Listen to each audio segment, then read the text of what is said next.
To stand out in Texas, you need to have a little swagger. Justin Medeiros has plenty.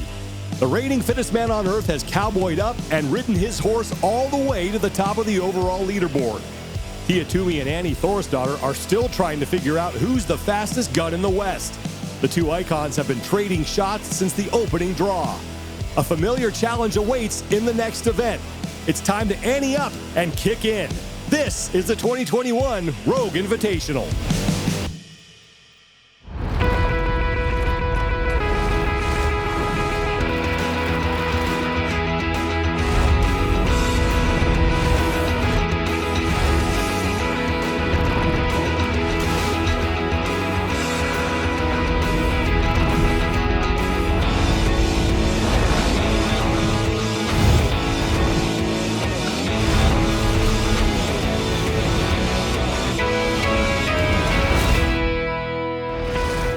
Day two comes to a close at the 2021 Rogue Invitational. Welcome to Dell Diamond Stadium in Round Rock, Texas.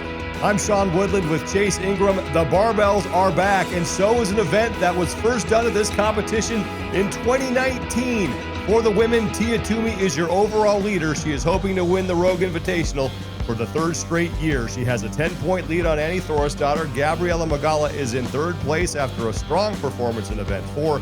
Laura Horvath is in fourth, just 10 points back of Magala, as the top 4 women have separated themselves from the rest of the field. Event number 5 is the Mule. That was the very first Rogue Invitational back in 2019 in Columbus, Ohio. A little bit more wet, muddy conditions that year. It rained previous on the day before, but deadlifts at 315 and 225. I love seeing that weight more evenly distributed between the men and the women. And the burpee pull-ups, like you said, this is the very first repeat event we've ever had at the Invitational. We focused a lot on the battle going on top of the leaderboard, but there's another good one playing out between the two youngest competitors in the competition, the 17-year-olds, Mal O'Brien and Emma Carey. And well, why do you pair them up all the time? Just because they're teenagers? No, because they're actually tied on the leaderboard with the same number of points, and they're both inside the top 10. Mal O'Brien, one of those athletes who really likes to start fast, really get out there hot and get after it. I'm betting to see her come through and start pretty quick on the deadlifts. The other one is Emma Carey, just one of those, she's one of the more quiet and reserved athletes, but she has such a good presence about her in the moment. Emma Carey is a force to be reckoned with. Second and final heat is underway, and everybody chasing the time that was put up by Carolyn Prevost in heat number 1, 5 minutes, 40.59 seconds. 21 deadlifts at 225 to kick things off here. These weights are all familiar with these athletes over the years. Annie Thorisdottir in lane 6 in the red top, just blasting through these. Annie Thorisdottir out early, and she will be the first woman to her set of 21 burpee pull-ups. Mal O'Brien in lane 8 is second, and this Laura Horvath and Tia Toomey close behind her, and Gabriella Magala is there as well. Now, can you settle in to a comfortable yet pretty much max intense pace? It is still a 21-15-9 couplet between the two movements, and though every rep takes a long time to do, you have to be at about max threshold if you want to be able to keep your pace with these athletes. Now, Toomey, who's in the center screen in the white and black, actually took a break on her first set of deadlifts in the round of 21, which is why she's sitting in that third place position. Let's go down to the field where Kiki Dixon is standing by. I spoke with Annie Thorisdottir, and she is very excited about this event, but it's not just because she won it in 2019. She's really excited to see how she performs after giving birth, after having her daughter Freya. Since 2019, she hasn't gotten back to her full weight 1 rep max deadlift, so she was curious to see how it was going to go with the deadlift. She did mention that she has a very quick and smooth burpee pull-up, and that's one of the areas where she can shave some time as well. Thanks, Kiki. Annie Thorisdottir leads early, but not by much. Tia Toomey, Emma Carey, and Laura Horvath are all right behind her. Can Annie Thorisdottir pick up her second event win of the competition? The conclusion of the Mule when we return to the 2021 Rogue Invitational. The 2021 Rogue Invitational on CBS Sports Network is sponsored by Rogue. Don't weaken.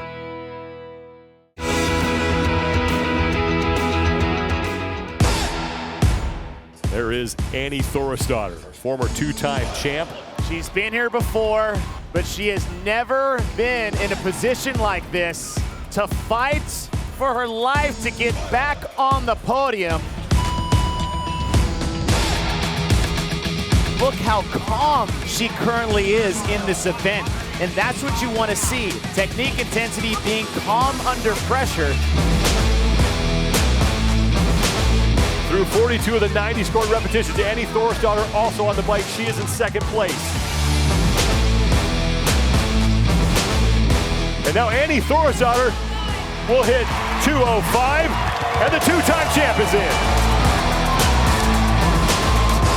Annie Thorisdottir up first at 200. There it is. And Annie Thorisdottir has it. That is priceless.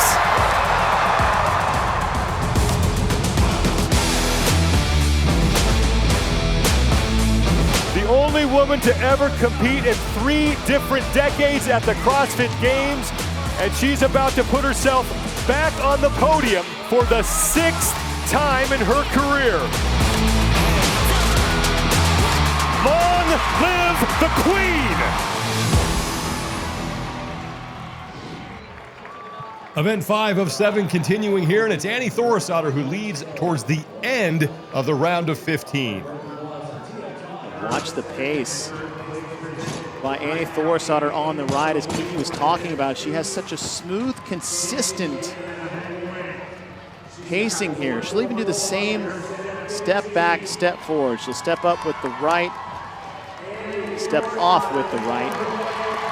Annie Thorisdottir done with her set of 15 and now back to the bar for her set of 9 deadlifts. Thorisdottir looking to get her second event win here of the competition. We have yet to see anybody in any of the competitions here win more than one event. She's looking to be the first. She doesn't have a lot of time to do it though. It's 4:30. The time to beat's 4:50 or 5:40. Thank you, dyslexia. 5:40. So yeah, she definitely has a time to get first place in this event, and that's much needed. Only thing she needs to hope for is that Tia, who's just getting to the barbell, does not get underneath those 2 times of 5:40 and 5:45 of heat 1. Annie Thorisdottir looking to make up 10 points on Tia Toomey. Toomey on her set of 9 deadlifts. She is solidly in second place in this heat. Annie Thorisdottir now just has 4 reps remaining. And the time to beat again, 5:40.59 seconds. She keeps this pace. It looks like she's going to have a chance to rack up her second event win. Gabriella Magala on her set of 9. She's in the brown top, and at the bottom of your screen, that's Laurel Horvath returning to the barbell for her set of 9. Final rep for Annie Thorisdottir, and she will do it. And Annie Thorisdottir looking to pick up her second event win of the competition and possibly overtake Tia Toomey for the overall lead. All eyes are on Tia Toomey. And Toomey, there's one. Is going to be at least a tie. There's 2. So now Annie Thorisdottir will win the event. And the top 2 times from Prevost and Adams will be enough to get between Thorisdottir and Toomey, and that means that Annie Thorisdottir looking like she will be your overall leader heading into the final day. And this is the competition we were hoping to see, but we didn't think it would be on the women's side. We thought we'd see some blows exchange back and forth on the men, but we've traded leader positions 3 times already today. Gabriella Magala is in. She will take 3rd place in the heat, and that should help her stay in contention for a spot on the podium. Final results for Event 5, Annie Thorisdottir with her second event win of the competition, 5:33.17 seconds for her. Carolyn Prevost's time from Heat 1 is good for second. Haley Adams takes third, then it's Brandon and Holta. Tia Toomey winds up in sixth, and Annie Thorisdottir put on a clinic So smooth on the burpee pull-ups. Honestly, if you want to take a lesson on how to do these and pace these, that's the way you do it. And what a great feeling it is to be able to jog across the finish line at your own leisurely pace, wave to the crowd, put another 100 points in your back pocket, and then after it all set out, shake out and done, maybe seeing yourself on top of the leaderboard at the end of day 2. It looks like that will be the case. Annie Thorisdottir is with Kiki Dixon. Annie, we just talked about this. You were excited for this event for 2 reasons, right? You had done really well before, but seeing where you were at since having your daughter, how happy are you to see this finish? I'm super happy. Like, I'm stoked. The deadlifts weren't unbroken. I could just feel this is where I should break up in the 15, but it was definitely the right strategy, and it didn't. I felt great throughout, so I am so happy. With 2 events remaining, the lead changes yet again. Annie Thorisdottir is now on top. She leads Tia Toomey by 15 points. Gabriela Magala remains in third, 20 points up on Laura Horvath for the final spot on the podium as Haley Adams rounds out the top 5. Annie Thorisdottir gets the best of the mule and is your overall leader. Coming up next, Justin Medeiros and the men take on the deadlifts and burpee pull-ups as the 2021 Rogue Invitational continues.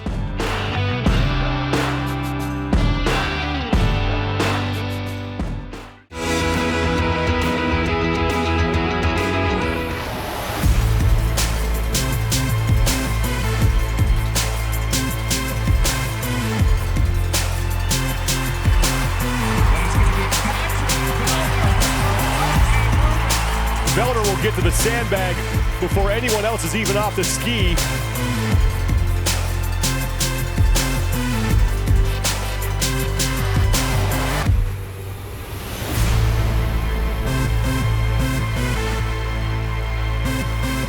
Pat Vellner is looking to gain some ground.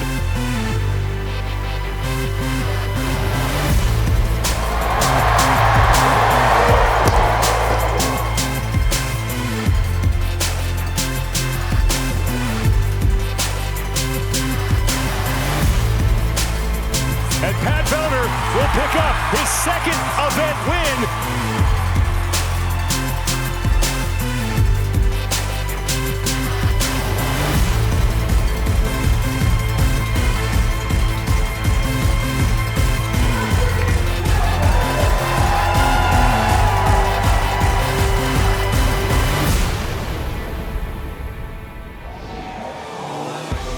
It's the final event for the men on day 2 of the 2021 Rogue Invitational. Just 2 events remain after this. Welcome back to Dell Diamond Stadium in Round Rock, Texas.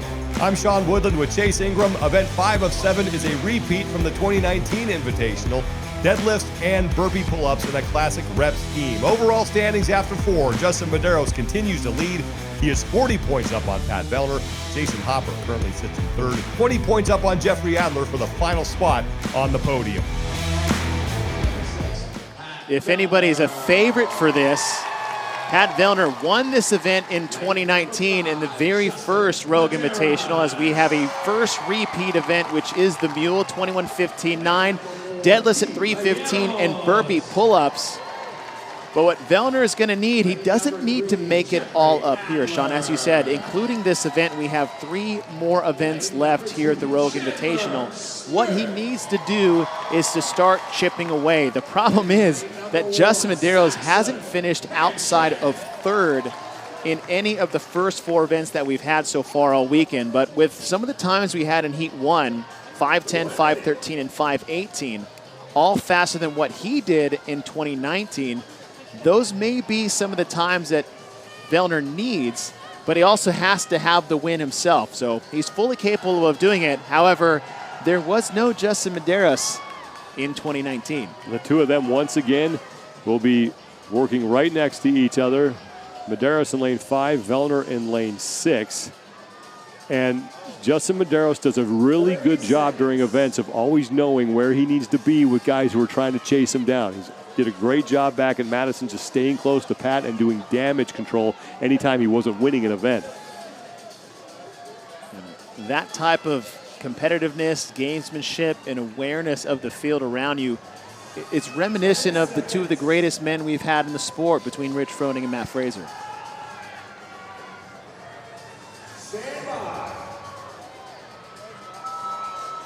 Final heat of event 5. The Mule is underway. Time to beat is Alex Vigneault's 5 minutes, 10 seconds.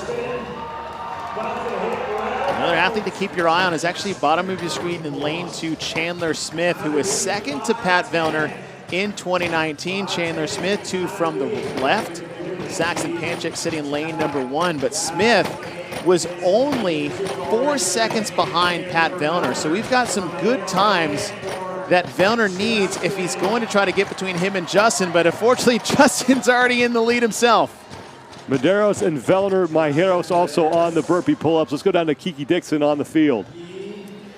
Guys, I asked Pat Vellner if he remembered his 2019 winning strategy, and he said, yeah, I do, and so does everybody else in this room because it's available online for all to see. It garnered some chuckles from the crowd, no doubt, but he did say in true Yoda fashion, it's one thing to see, another to do. Pat Vellner is trying to track down Justin Medeiros.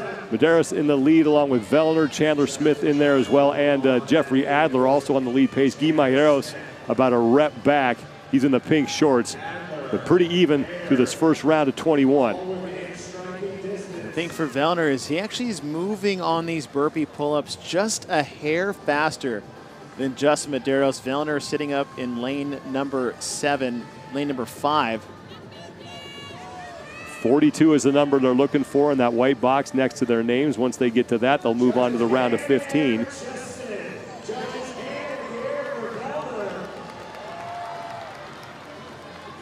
think for Vellner is Vellner has a hefty deadlift himself. Saw one of the best deadlifts he's had is actually in competition during the CrossFit Total in 2018. Final rep for Medeiros, and he's back to the barbell for his round of 15. Here comes Pat Vellner. Now Vellner did make up time. Medeiros was well ahead of him after the set of 21 deadlifts. And Vellner just about dead even with Medeiros here on the deadlifts. Starting to cycle, he's caught up a rep and now about to move ahead just by 1 or matched up with. So Vellner has caught up on the deadlifts where he lost time in the set of 21, and he already has moved up ahead just in 2 reps on Medeiros. Once again, it's Medeiros and Vellner battling for the event win. Event 5, the Mule, continues after this.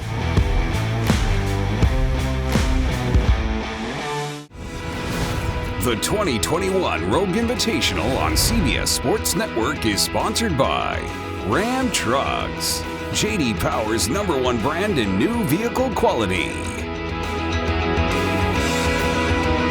Event 5 of 7 continues here at the 2021 Rogue Invitational. Justin Medeiros and Pat Vellner neck and neck as they close out their round of 15 reps. Medeiros coming into the event with a 40-point lead on Vellner for the top spot on the overall leaderboard. Vellner looking to shave some points off of that here, and the two of them moving back to the barbell.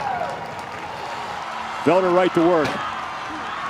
He's through 3 reps before Medeiros gets 1.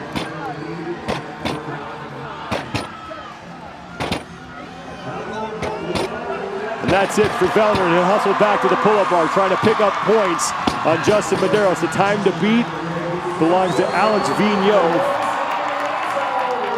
Chandler Smith fighting with Travis Mayer for 3rd right now. Vellner staying 1 rep ahead, now 2 ahead of Medeiros. So he's got about a rep and a half lead on Justin. 90 reps, that's what he's got to get to, and then it's the sprint to the finish line, and Pat Vellner has a bit of a lead here.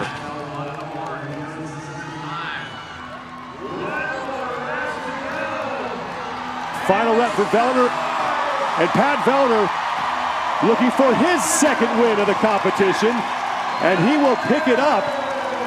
Now the question is, how many points will he pick up on Medeiros? And it looks like it's only going to be 5. And it's crazy to think that all that effort for Vellner and just to get 5, it's hard to say it's disheartening after winning an event, but when you turn around and you see the guy that you're 40 points behind and you did all that and you still only picked up 5. 5 is obviously better than 0 or losing any points, but still. And here comes Chandler Smith. He is in. The Canadians dominate in Event 5. Pat Vellner with his second event win, but he'll only pick up 5 points on Medeiros, who takes second. Alex Vigneault and Alexander Caron take third and fourth. Chandler Smith with another top 5 finish, and experience paying off for Vellner. And it was Medeiros early, but not by much. But Vellner leaning on his experience with this event underneath the lights in full competition mode. Matched back up after the round of 15. Moved ahead, as you saw in the round of 9. And just able to continue that intensity and that cycle rate on the burpee pull-ups to get ahead of Justin Medeiros. And as we said before, yes, it was only 5 points, but it's better than none, and it's better than losing more. Inching his way one more step closer moving into the final day. Second event win for Pat Vellner, and he is with Kiki Dixon. Pat, there was a lot of talk about your 2019 strategy. You had the win. Can you do it again? Do you feel slightly vindicated coming in and closing it out again? Definitely. I think it's one thing to know how to do it, and it's another thing to do it. So I gave the guys the tapes and 2 years to study, and they still couldn't figure it out. Overall standings after 5, Justin Medeiros now leads by 35 points over Pat Vellner, who closes out his day with an event win. Jeffrey Adler moves into third and leads Jason Hopper by 15 points for the final spot on the podium. Justin Medeiros is saying happy trails to his fellow competitors. He continues to ride off into the sunset with the overall lead. Pat Vellner hit a bullseye with his win in the Mule, but it may not be enough to lasso another Invitational championship. Annie Thorisdottir put the spurs to Event 5 and put herself back into the overall lead, but Tia Toomey can still cut her off at the pass. It's getting close to high noon in Texas. Only 2 events remain at the 2021 Rogue Invitational. This has been a presentation of CBS Sports Network, the 24-hour home of CBS Sports.